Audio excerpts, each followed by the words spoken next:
जिसे मैंने ये ले लिया, ये दर्पण है। जब कोई इस दर्पण के पीछे क्या किया हुआ, पेंट किया हुआ है, पेंट किया एल्यूमिनियम और सिल्वर की कलर। जब इस चिकना पृष्ठ बोल सकते, चिकनो पृष्ठ तो देखो सूर्य की रोशनी आ रही है, उधर से एक बन रहा है। जब कोई प्रकाश किरण इस दर्पण पे गिरेगी, जब कोई प्रकाश किरण किसी चिकने पृष्ठ पर गिरती है, पुनः उसी दिशा में परावर्तित हो जाती है। इसी को हम क्या बोलते हैं, प्रकाश का परावर्तन बोलते हैं। अब जब इसमें एक नियम भी है, तो नियम क्या क्या है, जब कोई मैंने क्या किया, एक अभिलंब खींच लिया। ये अभिलंब क्या होता है, 90 डिग्री कोण में बोल, 90 डिग्री एंगल, ये 90 डिग्री कोण नहीं, क्या बोला, अभिलंब। इधर मैं लिख देता हूं, इसको बोलते हैं अभिलंब।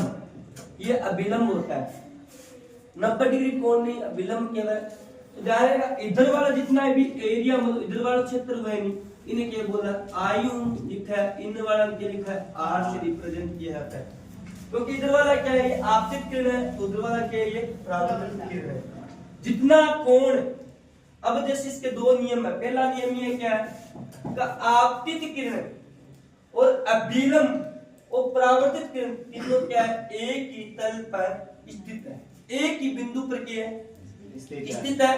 अगला, जितना कोण आई बनाएगा बराबर में उतना ही कोण क्या बनाएगा, आर। अब जैसे मैं इस कोण को अगर मापूं, अगर मैं यहां से बोल दूं ये 45 डिग्री का आपतन कोण बनाएगा, तो ये कितने एंगल का बनाएगा, कितना, 45 डिग्री का ही बनाएगा। तो ये भी 45, क्योंकि 45 कितना है, 90 होते ना।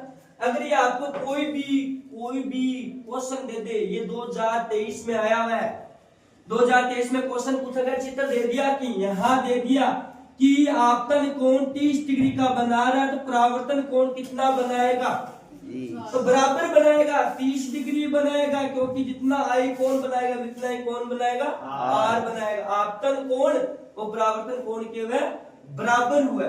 अब आगे चलते हैं, हमने इतनी चीजें जान ली। अब इतनी चीजें जानने के बाद अब जानते हैं हम दर्पण के बारे में। दर्पण दो प्रकार का है। एक प्रकार का वह दर्पण जो कौन सा प्रकार का वह दर्पण, एक तो वह दर्पण समतल दर्पण, एक वह गोलीय दर्पण।